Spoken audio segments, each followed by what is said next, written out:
Barakallahu fiik.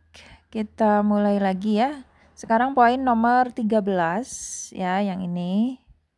Poin nomor 13. Yang ini ya. Yaitu pada kata firkin di surat Asy-Syu'ara ayat 63. Di situ ini kan riwayat Syatibiyah ya. Untuk yang ini nanti di bawahnya ada keterangan bagaimana cara membaca yang riwayat Thayyibatun Nasr. Jadi pada kata firkin dibaca dengan dua cara, yaitu ro dibaca tebal ketika wakof.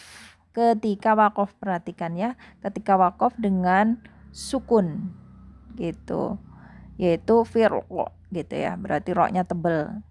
Lalu ro boleh dibaca tebal atau tipis ya, ketika wakof dengan raum ya. Raum itu kan membaca sepertiga harokat saat wakof ya. Qofnya itu dibaca ki tapi sepertiga harokat. Jadi suaranya kecil ya.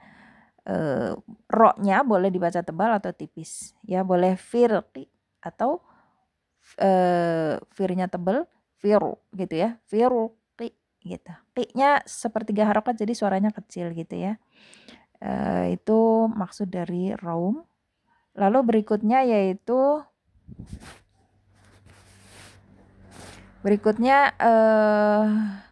ketika wakof dengan sukun ya, kof bukan kasroh lagi gitu. Yang ini nih ya, tadi sukun kan ini.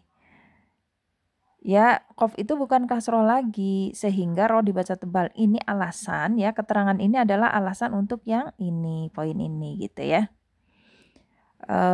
Ini adalah cara membaca yang riwayat Syatibiyah. Nah, sekarang ada perbedaan dengan cara membaca yang riwayat Thayyibatun Nasr.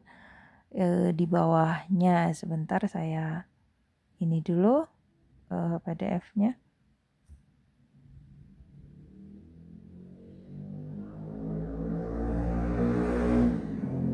Nah, ini di sini ya. Kita lihat tuh poin 13 ada, atau saya coret-coret ya. Nih, poin 13 di sini ya. Poin 13, pada riwayat Thayyibatun Nasr dibaca dengan tafkhim saja saat wasol ya. Tadi kan kita membahas saat wakof. Kalau saat wakof itu baik jalur Thayyibatun Nasr maupun jalur Syatibiyah itu sama tadi cara membacanya seperti itu. Tadi kan keterangan untuk yang membaca saat wakof ya.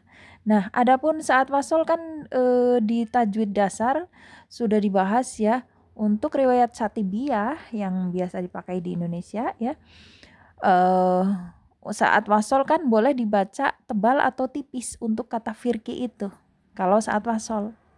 Nah, adapun pada riwayat Thayyibatun Nasr ya, yaitu hanya dibaca tebal saja, firu gitu ya, ro-nya tebal saat wasol ya, firqin katoidi gitu ya kan, lanjutannya seperti itu di surat Asy-Syu'ara ya.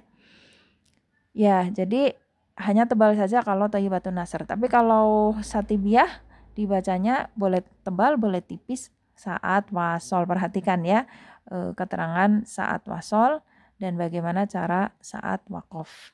Pokoknya saat wakof Thayyibatun Nasr dan Syatibiyah sama cara bacanya. Adapun saat wasol berbeda gitu ya cara bacanya. Makanya di sini diwarnain merah karena antara Syatibiyah dan Thayyibatun Nasr ada perbedaan. Nah, itu poin 13. Kita lihat sekarang poin 14 ke atas lagi ya. Yaitu untuk di sini pada surat Al-Qalam dan Yasin ya. Yaitu pada saat mewasolkan ya. Saat mewasolkan di situ yaitu untuk riwayat Syatibiyah maupun Thayyibatun Nasr sama ya, karena di bawah tadi itu nggak ada keterangan warna merah. Berarti sama antara dua riwayat ya, Syatibiyah maupun Thayyibatun Nasr bacanya seperti ini. Kita lihat untuk saat wasol mengidharkan huruf nun. Jadi nun ini diidharkan. Nunnya dibaca 6 harokat tentunya karena di situ ada benderanya.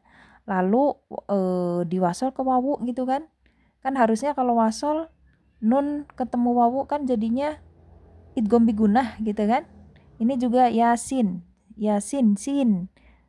Terakhirnya kan nun, sin itu. Ya.